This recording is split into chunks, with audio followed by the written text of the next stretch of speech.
નમસ્કાર, આપ જોઈ રહ્યા છો ઝી 24 કલાક 7:30 વાગ્યા છે। તમામ મહત્વની ખબરો સાથે હું છું ધરા।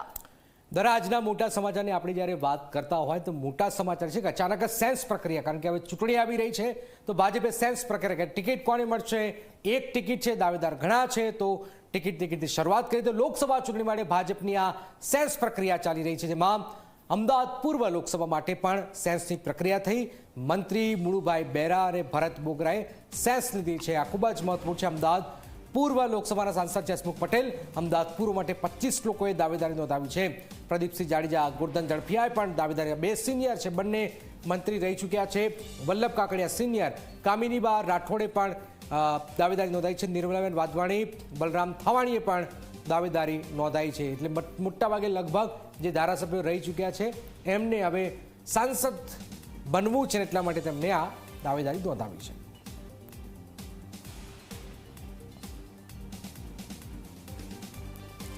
લોકસભાની ચૂંટણી માટે ભાજપની સેન્સ પ્રક્રિયા શરૂ થઈ ગઈ છે। ગાંધીનગર લોકસભા માટે નારાયણપુરાની જીએસસી બેઠકમાં ગૃહ રાજ્યમંત્રી હર્ષ સંઘવી અને સંગઠનના પદાધિકારીઓ હાજર રહ્યા, તો ગાંધીનગર લોકસભા માટે અમિત શાહનું સર્વાનુમતે મંજૂર કરવામાં આવ્યા છે। તેમનું નામ મંજૂર થયું છે। હાલમાં ગાંધીનગર લોકસભાના સાંસદ છે કેન્દ્રીય ગૃહમંત્રી અમિત શાહ। સર્વાનુમતે તેમના નામની જાહેરાત કરવામાં આવી છે।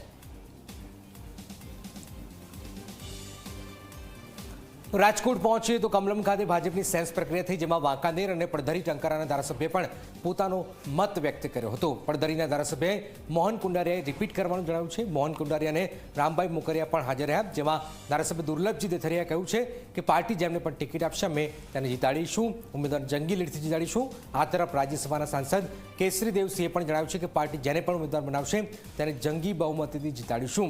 ત્યારે રાજકોટ શહેર મહિલા મોરચાના પ્રમુખે પોતાની દાવેદારી નોંધાવી છે। કિરણબેન માકડિયાએ પોતાની દાવેદારી નોંધાવી છે। હું 20 વર્ષથી પાર્ટીની કાર્યકર્તા અને 2 ટર્મથી મહિલા મોરચાની પ્રમુખની જવાબદારી નિભાવું છું। ત્યારે રાજકોટના સાંસદ મોહન કુંડારાએ કહ્યું છે કે પાર્ટી જે પણ નિર્ણય કરશે તેને શિરોમાન્ય ગણીશું।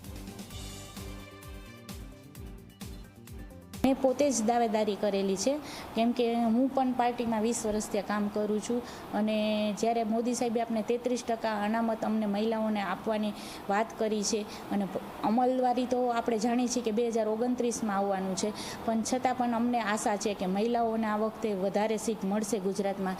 તો રાજકોટ એવી સેફ સીટ છે કે જ્યાં મહિલા આરામથી લડી શકે અને એના માટે કંઈ બીજો પ્રોબ્લેમ ન આવે, અને રાજકોટની વસ્તી પણ એવી સરસ સેફ છે કે ત્યાં મહિલાઓને કંઈ બીજો પ્રોબ્લેમ નથી આવતો। તો રાજકોટની વસ્તીમાં અમને આશા છે કે કદાચ મહિલાને મળી શકે।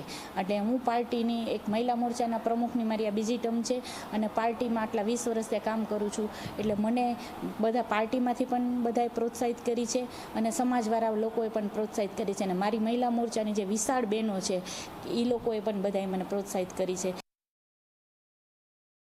ભારતીય જનતા પાર્ટીની એક પરંપરા રહી છે કે કાર્યકર્તાઓના વ્યૂહ લેવા, એને જાણવા, એને સાંભળવા, આ એક અમારી વર્ષો જૂની પદ્ધતિ છે। એના કારણે આજે જ્યારે સેન્સ લેવાયા છે ત્યારે એક ક્રાઇટેરિયા નક્કી કરેલ, ત્યાં સુધીના કાર્યકર્તાઓ મન મૂકીને એની સેન્સ દઈ શકે અને પાર્ટીને પોતાનો અભિપ્રાય આપી શકે, અને એ અભિપ્રાયના આધારે પાર્ટી આગળ વધતી હોય છે, અને એના કારણે ટિકિટ નિર્ણય થતો હોય છે।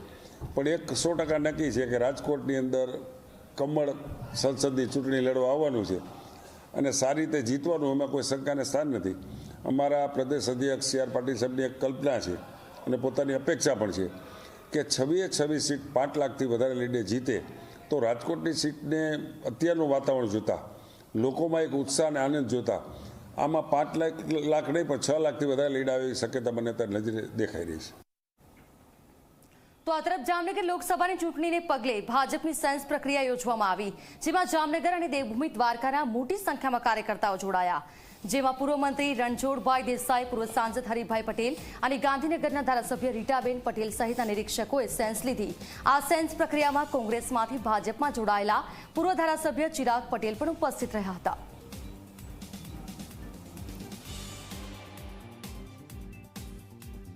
અમે 3 નિરીક્ષકો એ કાર્યકર્તાઓને સાંભળવા માટે, એમની સેન્સ લેવા માટે, અને એમના મનમાં જે વાતો પડી એ વાતોને લઈને અમે પ્રદેશ સુધી પહોંચાડવાના છે।